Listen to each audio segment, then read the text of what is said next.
wafiqani amalan salihah. Alhamdulillah, kita lanjutkan ngaji sirah nabawiyah. Kali ini sampai pada blokade ekonomi dan sosial. Jadi ini masa-masa sulit Nabi sebelum peristiwa Isra dan Mi'raj Nabi kita Muhammad sallallahu alaihi wasallam. Kita pelajari peristiwa yang terjadi di dalamnya, kemudian nanti kita ambil beberapa pelajaran penting. Biografi singkat.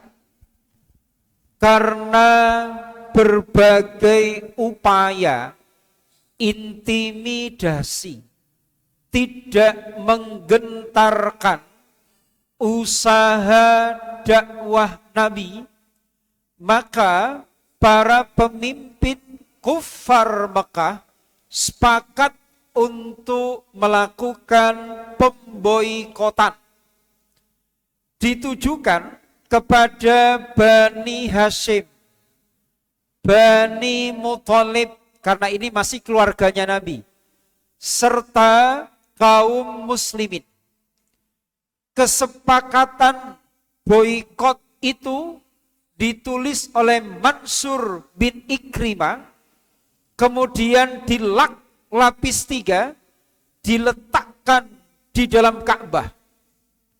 Adapun isi undang-undang pemboikotan, yang pertama, Nabi Muhammad dan keluarganya serta kaum pengikutnya tidak diperkenankan menikah dengan orang Quraisy yang lain, baik yang laki-laki maupun perempuan. Ini isi pemboikotan yang pertama.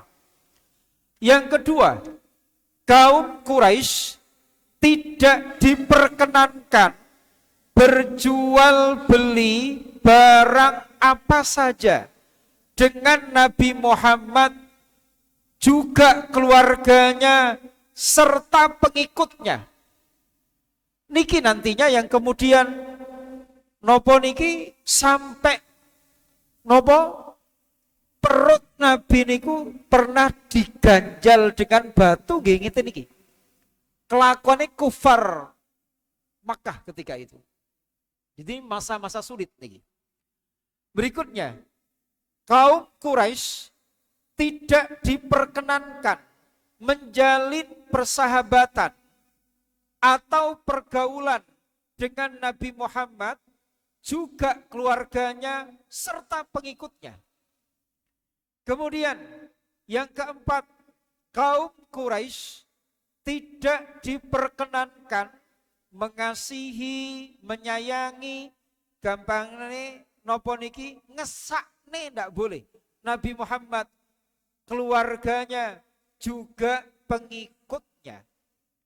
Kemudian undang-undang yang telah ditetapkan ini sesudah ditulis dan digantungkan di dalam Ka'bah, ditetapkan sebagai undang-undang suci kaum Quraisy, keluarga Muhammad serta pengikutnya. Kemudian undang-undang ini berlaku selama keluarga Bani Hashim dan Bani Muthalib belum menyerahkan Nabi Muhammad kepada kaum Quraisy untuk dibunuh. Jadi pilihannya itu begitu. Kalau menyerahkan Nabi untuk dibunuh, ini undang-undang ini tidak berlaku. Tapi kalau tidak mau menyerahkan Nabi, maka undang-undang ini masih berlaku. Jadi itu. Akhirnya nopo? Selama 3 tahun blokade itu berjalan. Nabi kita Muhammad sallallahu alaihi wasallam, keluarga beliau, kerabat beliau, sahabat beliau menghadapi situasi sulit ini bersama-sama dengan penuh keteguhan dan kesabaran. Akhirnya setelah 3 tahun, loh 3 tahun. Jadi ini pelajaran untuk kita, okay? Masa sulit itu kita ini ojo ngersulo iku nemen-nemen. Kalau dikatakan, lah iya, aku lo wis sholat, aku wis zakat, aku wis poso, kok mengalami masa sulit seperti ini? Nabi itu lebih dari itu. Nggih sholat, nggih poso, nggih tahajud, nggih nopo mawon, juga mengalami masa-masa sulit. Jadi begitu. Jadi jangan sampai ngersulo urip menika. Akhirnya datang pertolongan Allah, ngoten. Ya, meskipun harus menunggu 3 tahun dulu. Nabi diberitahu oleh Allah bahwa naskah yang berisi undang-undang yang diletakkan di dalam Ka'bah itu rusak semua. Jadi yang ditulis itu tulisannya habis semua, dimakan rayap. Kecuali sebuah tulisan Bismikallahumma. Jadi meskipun orang kafir Quraisy itu juga menggunakan Bismikallahumma untuk menulis perjanjian ini. Atas nama Engkau ya Allah. Itu saja yang tidak dimakan rayap. Semuanya habis. Maka peristiwa ini orang Quraisy tidak ada yang tahu. Wong itu semuanya di dalam Ka'bah. Dikunci, Ka'bahnya dikunci. Tidak ada yang tahu. Ini disampaikan oleh Nabi kepada paman beliau, Abu Thalib. Maka segera saja Abu Thalib menemui para pemimpin Quraisy dan mengatakan bahwa Nabi kita Muhammad SAW telah diberitahu oleh Allah, oleh Tuhannya, bahwa tulisan pemboikotan itu telah rusak kecuali yang bertuliskan Bismika Allahumma.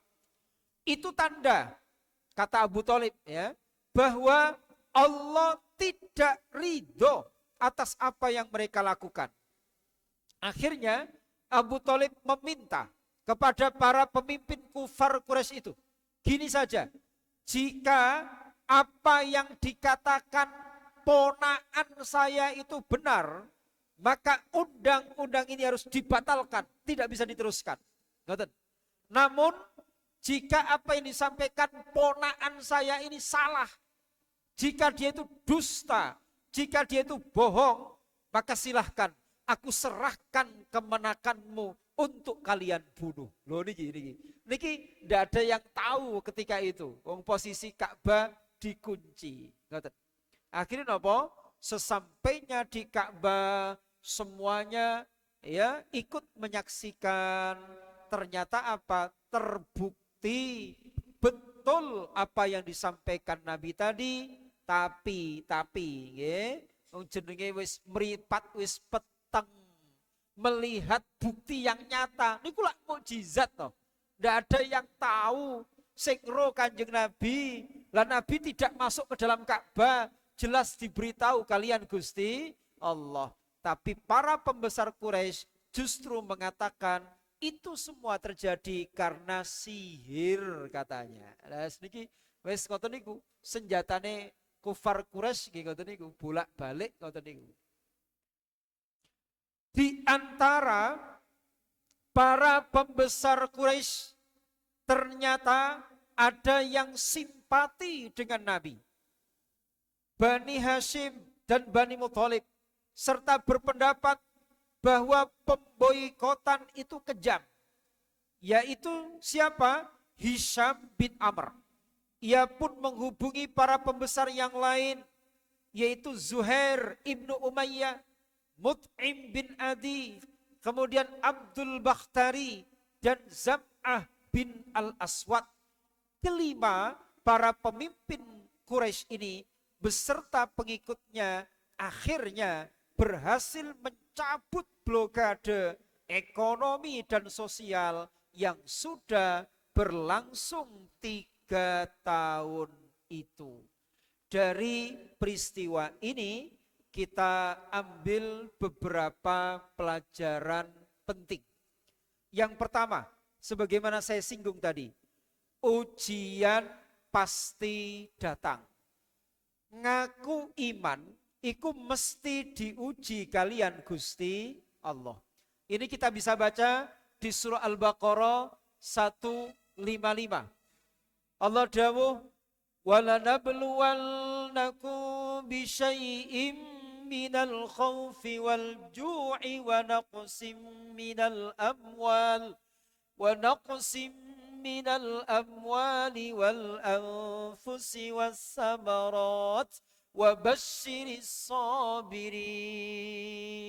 Niku. وَلَنَبْلُوَنَّكُمْ, kum itu al-mu'minun.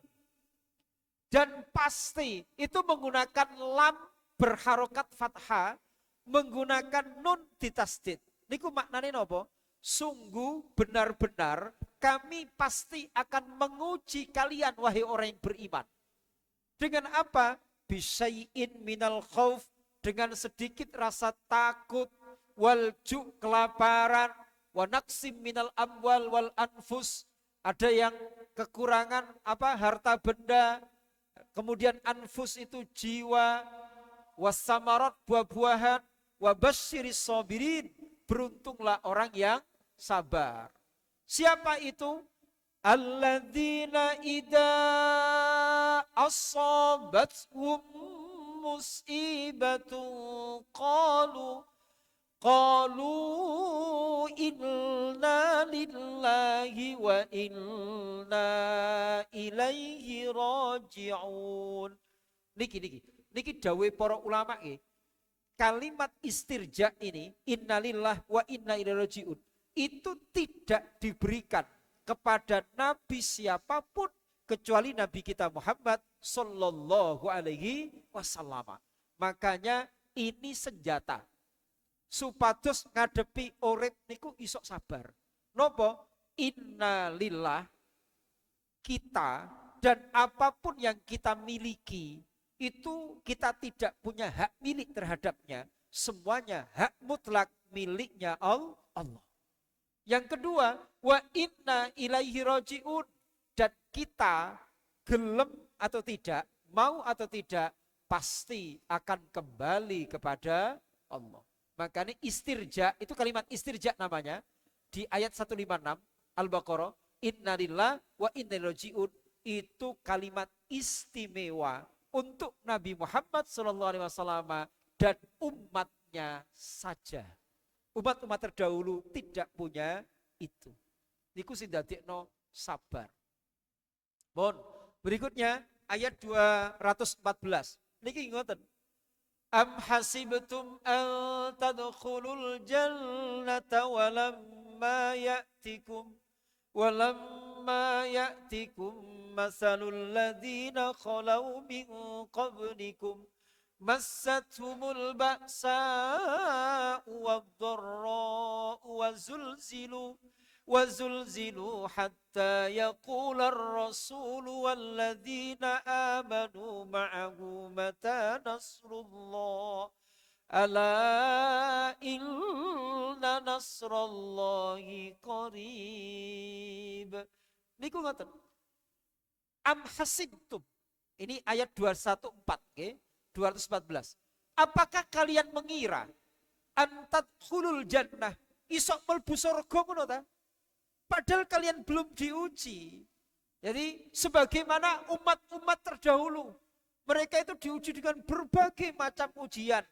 Sampai menyatakan, mata nasrullah, kapan tekane pertolongan Gusti Allah. Sampai begitu. Jadi maka di situ ayat itu diakhiri, ala inna nasrullahi qarib, ketahuilah bahwa pertolongan Allah sebentar lagi datang. Jadi ini kudu iman. Okay. Pun. Yang kedua, jadi yang pertama, wong iman niku mesti diuji kali Gusti Allah. Yang kedua, indahnya kebersamaan. Seluruh anggota keluarga Bani Hashim dan Bani Muthalib serta para pengikut Nabi bersepakat untuk bersama-sama menghadapi upaya pemboikotan kaum Quraisy itu. Tentunya mengecualikan Abu Lahab yang sejak awal memang memusuhi Nabi. Akhirnya meski sulit karena kompak, mereka bisa melalui masa-masa memilukan itu dengan baik. Jadi ini pelajaran di masa-masa sulit harusnya kompak. Nanti kalau kita berbicara hadis, jadi innar rahmah la tanzilu ala qaumin wa fihim qati'ur rahim. Sesungguhnya rahmatnya Allah tidak akan turun pada satu komunitas. Yang di komunitas itu ada yang tidak akur, ada yang memutus tali silaturahim. Jadi nek kepengin tumurun rahmati Gusti Allah, ojo tukaran. Berbeda pendapat boleh, tapi jangan sampai bercerai-berai. Nanti di riwayat yang lain, Nabi dawuh Allah ngendikan hadis qudsi. Inni la'ahummu bi ahlil ardi azaban. Saya ingin menimpakan siksa di sebuah penduduk bumi ini. Fa'idha nadhartu, tapi karena aku melihat tiga ini, soroftu dzalika anhum, aku belokkan azab itu dari mereka. Napa? Yang pertama, ila ummari buyuti, aku melihat orang-orang yang memakmurkan rumahku, sing ramekno masjid, musola. Yang kedua, ini kata kuncinya tadi, wal mutahabbina fiyya, orang-orang yang saling mencintai karena aku, kompak di situ. Baru yang ketiga, wal mustaghfirina bil ashar, yang dia waktu sahur itu bangun kemudian membaca istighfar. Niku sing iso nolak azabe Gusti Allah. Pun yang terakhir, yang ketiga, mukjizat Nabi dan pemuja hawa nafsu atau syahwat. Jelas terbaca di atas bahwa ada mukjizat Nabi. Apa? Berupa informasi rusaknya naskah pemboikotan. Namun mereka tetap saja tidak mau menggubrisnya. Ini membuktikan bahwa meski mukjizat di depan mata, namun jika hawa nafsu yang berbicara, maka tidak akan ada efek apa-apa. Sejarah membuktikan bagaimana Namrud, Fir'aun, Qarun, Haman, semuanya itu sama. Melihat mukjizat di depan mata, tapi karena sudah dikendalikan oleh syahwat, hawa nafsu, maka mereka tidak lagi bisa melihat kebenaran. Niku, Namrud niku ketok welo-welo, yang namanya Nabi Ibrahim itu diobong gak mempan. Niku Namrud. Tapi tetap saja tidak mau iman. Fir'aun tambah nemen. Bisa jenengan baca di surah An-Nazi'at. Ya, surah An-Nazi'at di apa itu surah ke-79, tepatnya di halaman 584 di mushaf. Hal ataka hadisu Musa idh nadahu rabbuhu bil wadil muqaddasi tuwa idhab ila fir'auna innahu tagha fakul hal laka ila an tazakka wa ahdiyaka ila rabbika fatakhsha. Kata kuncinya di sini.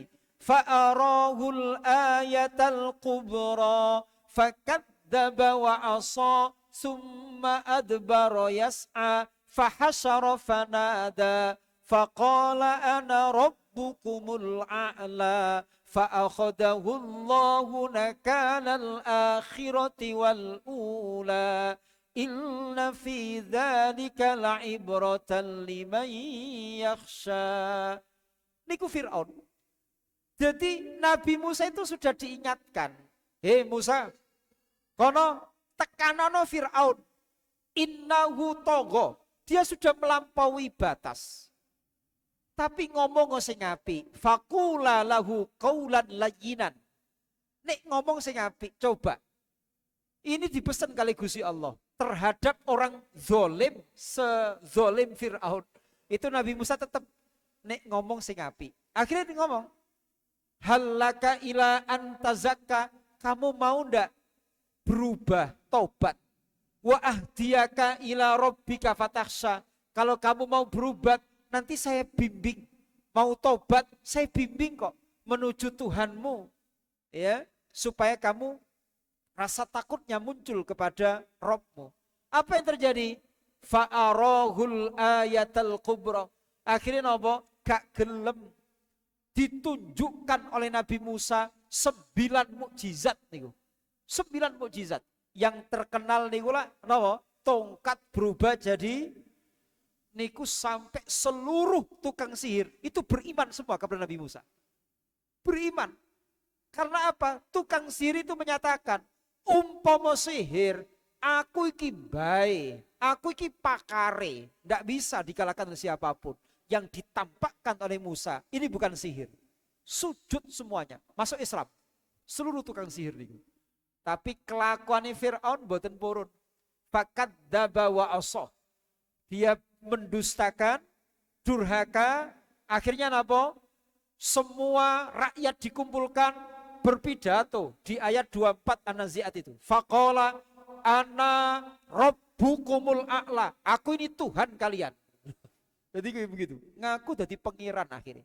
Akhirnya fa'akhadahullahu nakalal akhirati wal ula. Maka dihukum oleh Allah di dunia dan di akhirat. Di dunia apa? Dia tenggelam di Laut Merah dengan pengikutnya. Lho niki lho. Jadi wong niku nek sekadung sombong itu tidak bisa melihat kebenaran. Makanya suatu ketika Sayyidina Abu Bakar itu pakai pakaian yang bagus. Pakai pakaian yang bagus. Kemudian Nabi ini dawuh ngeten, ya, tidak akan masuk ke surga orang yang di dalam hatinya ada kesombongan. Kemudian Sayyidina Abu Bakar takut, apakah pakai pakaian yang bagus itu sombong ya Rasul? Maka Nabi menjelaskan, yang namanya sombong itu adalah batrul haqqi wa ghamtun nasi. Sombong itu tidak ditandai dengan cara berpakaian, tidak. Hakikat sombong itu sebenarnya adalah menolak kebenaran, dan yang kedua merendahkan manusia, meremehkan orang yang ada di hadapannya. Itulah hakikat kesombongan yang sesungguhnya. Ngoten. Maka pelajarannya di sini, ayo syahwat itu ojo dituruti. Jadi nek dawe guru kula, syahwat itu harus dikendarai, harus dikendalikan. Ojo sampai kita yang dikendalikan oleh syahwat. Kalau dalam bahasa Nabi, setelah pulang dari perang Badar, roja'na minal jihadil asghar ilal jihadil akbar. Kita ini kembali dari perang yang kecil menuju ke perang yang besar. Padahal perang Badar itu hebat. Sahabat kaget, memang ada ya Rasul perang yang lebih besar daripada perang Badar. Ada. Apa? Jihadun nafas, perang melawan syahwat, perang melawan diri sendiri. Maka di sini saya kutipkan nasihat dari Syekh Ibnu Athaillah As-Sakandari dalam kitab Al-Hikam, supaya kita tidak terkecoh dengan syahwat ini. Yang pertama beliau ngendikan, la yukhafu alaik an taltabisat turuk alaik wa innama yukhafu alaik min ghalabatil hawa alaika. Kamu itu tidak dikhawatirkan kamu akan tersesat jalan, itu tidak.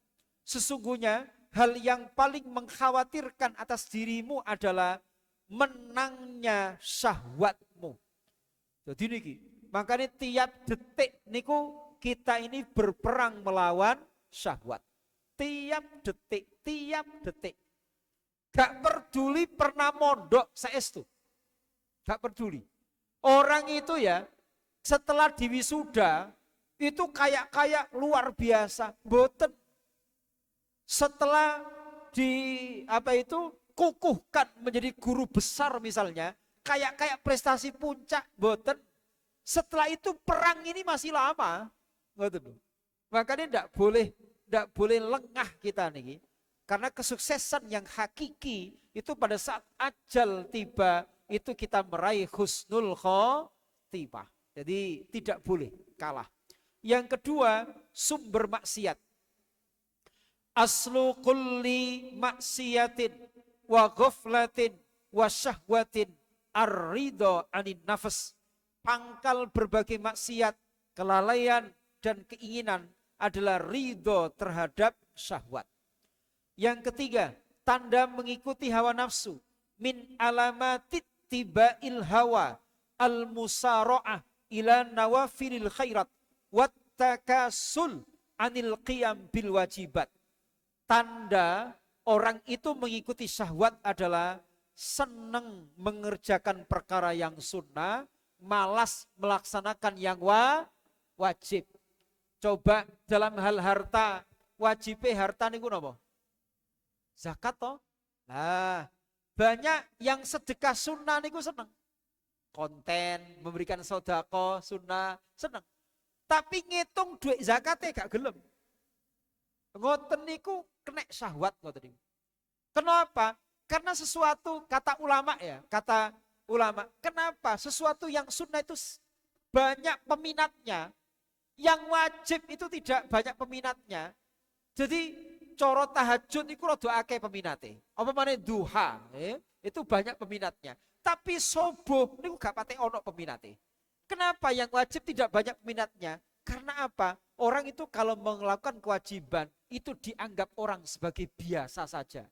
Tapi kalau dia melakukan yang sunnah, maka dia akan terkenal di antara manusia. Lah syahwat itu senengi ngoten niku. Ya, itu. Niku sing bahaya. Makanya hati-hati, jangan nuruti yang sunnah tapi meninggalkan yang wajib. Yang terakhir, cara menghindari ajakan syahwat, idal tabasa alaika amrun. Ngeten. Idal tabasa alaika amroni. Niku spasinya keliru niku nggih. Idal tabasa alaika amroni. Fandur asqalahuma ala nafsi. Fattabi'hu fa innahu la yaskulu 'alaiha illa ma kana haqqan. Jika dua perkara membingungkanmu, iki enake saya ikut yang mana, A atau B? Cermati mana yang berat bagi syahwat, maka ikutilah itu. Contoh ini. Turu, sama satunya mendatangi salat subuh berjamaah. Niku sing luwih abot pundi? Tidur, ya. Wayahe adzan subuh, iku pas penaltian bal-balan, Piala Dunia.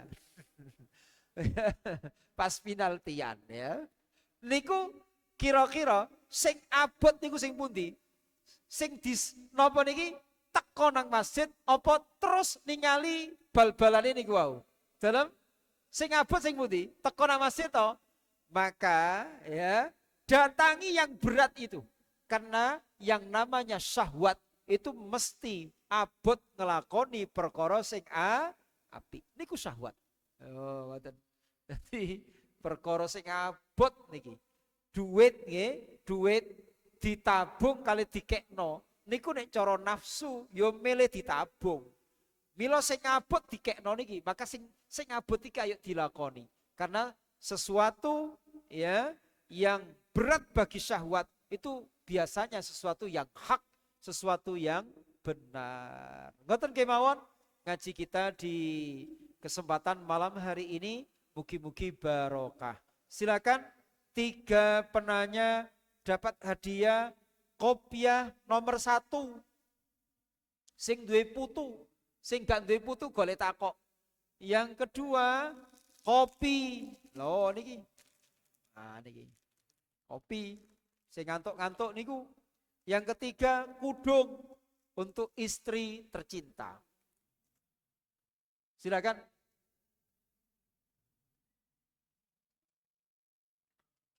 Assalamualaikum warahmatullahi wabarakatuh.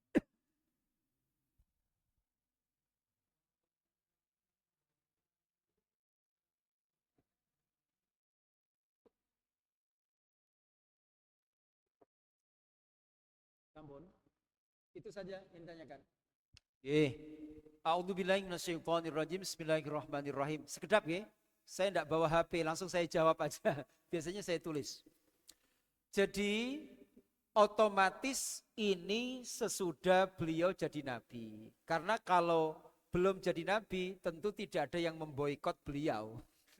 Jadi logikanya kalau belum mengaku jadi nabi, tentu tidak ada masalah. Dan satu hal, sebelum Nabi Muhammad jadi nabi, seluruh niku orang kafir Quraisy mencintai Nabi. Seluruhnya. Kenapa? Karena Nabi itu sejak kecil itu punya julukan Al-Amin. Orang yang amanah. Maka Nabi diangkat jadi Nabi usia 40. Usia 35, ini pernah kita kaji dulu. Ketika terjadi banjir bandang, renovasi Ka'bah, orang berselisih. Hampir terjadi pembunuhan itu. Terjadi perang antar suku. Mereka berselisih siapa yang berhak meletakkan Hajar Aswad di tempatnya. Akhirnya nopo diputuskan, wis ngene, sing masuk nanggone Masjidil Haram ini, dari pintu ini, dia yang nanti akan meletakkan Hajar Aswad ini. Ternyata apa? Yang masuk itu adalah Nabi Muhammad. Maka semuanya menyatakan, kami ridho dengan Al-Amin. Akhirnya nopo? Nabi dengan bijaksananya, wis ngene, ini ada selendang yang panjang, semuanya mengangkat ini. Semuanya suku itu mengangkat semuanya, kepala suku, nanti pada saat peletakannya diambil Nabi sendiri, diletakkan di tempatnya. Jadi jauh sebelum jadi Nabi, itu semua masyarakat mencintai Nabi. Kapan dibenci? Justru pada saat proklamasi sebagai utusannya Allah. Yang terjadi bukan karena tidak percaya, tapi seringkali karena mereka sebenarnya yang pingin jadi nabi. Ya, kayak Al-Walid bin Al-Mughirah, ayahnya Khalid bin Walid, itu tiap malam ngopek di rumahnya Nabi niku. Kok ono wong maca Quran enaknya kayak begitu, sastranya begitu tingginya. Wis to, yakin aku Muhammad iki nabi, aku yakin. Ya, yakin. Cuma kenapa kok tidak saya yang ditunjuk jadi nabi? Iku Al-Walid bin Al-Mughirah. Abu Jahal pun begitu, ketika ditanya, kamu percaya Muhammad nabi? Percaya. Gak mungkin manusia biasa kelakuannya koyo ngono, gak mungkin. Percaya. Cuma ya apa mosok aku iki musuhe kok. Itu begitu. Itu semuanya karena syahwat tadi itu. Maka menjawab pertanyaan jenengan, blokade ini tentunya ketika beliau sudah proklamasi sebagai nabi, bahkan setelah melewati dakwah dengan terang-terangan. Karena fase dakwah sembunyi-sembunyi selama kurang lebih 3 tahun, setelah itu dengan terang-terangan. Setelah terang-terangan inilah yang kemudian menjadikan orang tidak suka. Bukan karena salah, tapi kepentingan mereka terganggu. Monggo ngriki milih hadiah. Silakan Ibu. Nggih. Sampaikan pertanyaannya. Jenengan milih hadiah dulu. Salam.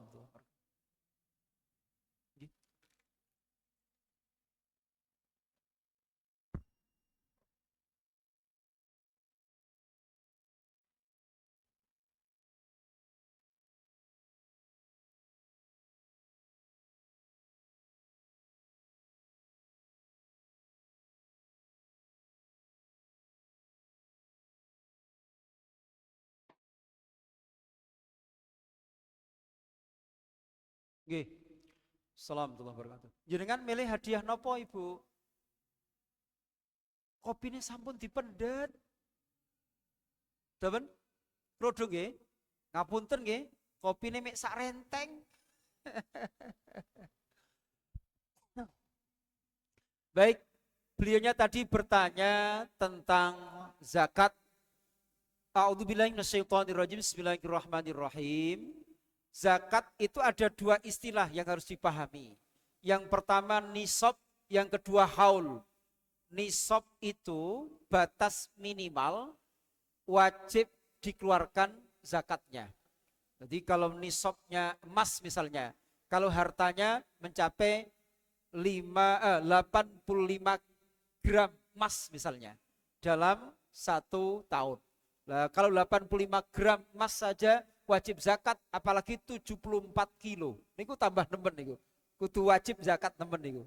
Tapi kalau dari harta yang halal, tapi nek nyolong iku ya gono zakate, ya kudu dijokok kabeh ya. Nek nyolong iku gono zakate, kudu dijokok kabeh niku. Baik, itu namanya nisab. Yang kedua haul, setahun. Kemudian kalau sudah masuk haul dan sudah masuk nisab, itu sebaiknya segera dikeluarkan. Bahkan menurut para ulama, belum waktunya dikeluarkan itu boleh, namanya ditakjil. Makanya ada yang membolehkan zakat itu tidak usah nunggu setahun, tapi kalau dihitung nanti setahun itu mencapai nisab, itu boleh dikeluarkan tiap bulan. Itu namanya ditakjil atau disegerakan. Ngoten. Jadi mergo nek kok setahun iki rodok angel, terus nominalnya mungkin ya kegeden, emane rodok nemen. Ya. Maka dikeluarkan tiap bulan, tiap gajian misalnya, itu boleh. Tapi kalau ditunda, jangan. Ini kaitannya dengan kematian. Ibu, kita tidak tahu kapan datangnya wafat. Kalau sudah kewajiban, jangan ditunda, sebaiknya segera dikeluarkan. Karena kalau sudah wajib di situ belum mengeluarkan zakatnya, anak-anak yang kita tinggalkan tidak tahu kewajiban kita. Lah ini berat, nanti kita akan bertanggung jawab di sisi Allah. Beda kalau sudah mesen nang anak enak, iki bapak wis loro nemen, iki kok kekno zakate misalnya, itu beda lagi. Maka sebaiknya segera dikeluarkan. Lah kalau di sekitar jenengan belum ada yang menurut jenengan itu mustahik, yang berhak, maka bisa dialihkan di lingkungan sekitar.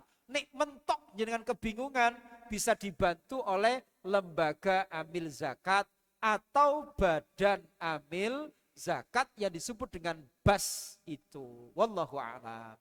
Terakhir, yang punya cucu. Punya cucu. Anak, adik, loh anak belum nikah. Loh, tahun 2026 kok belum nikah loh. Masya Allah. Ya silakan.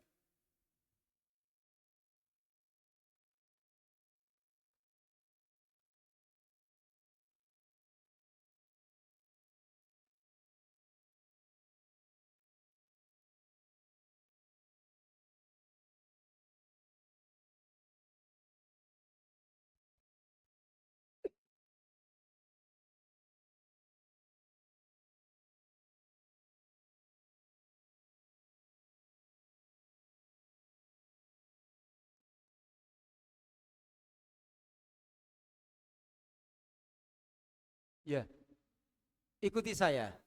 Ikuti saya ya. Sallallahu ala Muhammad. Coba. Gampang toh? Ya perbanyak itu. Nggih. Jenengan hanya baca sallallahu ala Muhammad, sallallahu ala Muhammad, sallallahu ala Muhammad, sallallahu ala Muhammad, sallallahu ala Muhammad, sallallahu ala Muhammad, sallallahu ala Muhammad. Itu sudah berapa kali?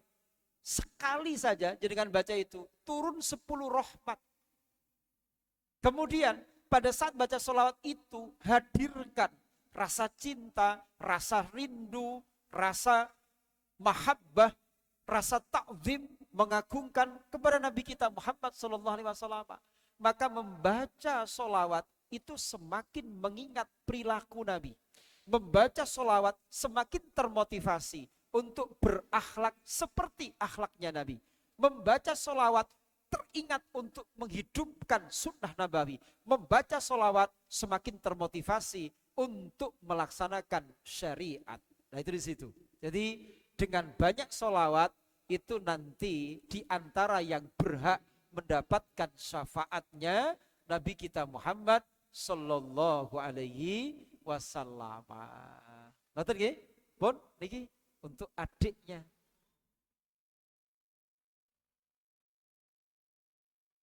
Nggih, sampun nggih. Hadiahipun telas. Sampai jumpa di bulan depan dengan kopi yang banyak nanti. Insyaallah. A'udzubillahi minasyaitonirrajim. Bismillahirrahmanirrahim. Alhamdulillahirabbil alamin. Allahumma shalli wa sallim wa barik ala sayyidina Muhammadin wa ala alihi wa sahbihi ajma'in. Ya arhamar rahimin, ya arhamar rahimin, ya arhamar rahimin. Allahumma fir lana dzunubana wa liwalidina warhamhum kama rabbawna shighara. Allahumma anfa'na bima 'allamtana wa 'allimna ma yanfa'una warzuqna ilman nafi'a. Wa sallallahu ala sayyidina Muhammadin nabil ummi wa ala alihi wa sahbihi wa baraka wa sallam. Bi fadli subhana rabbika rabbil izzati amma yasifun wa salamun al mursalin walhamdulillahi rabbil alamin. Khatul majlis subhanakallahumma wa bihamdik asyhadu an la ilaha illa anta astaghfiruka wa atubu ilaik. Wassalamualaikum warahmatullahi wabarakatuh.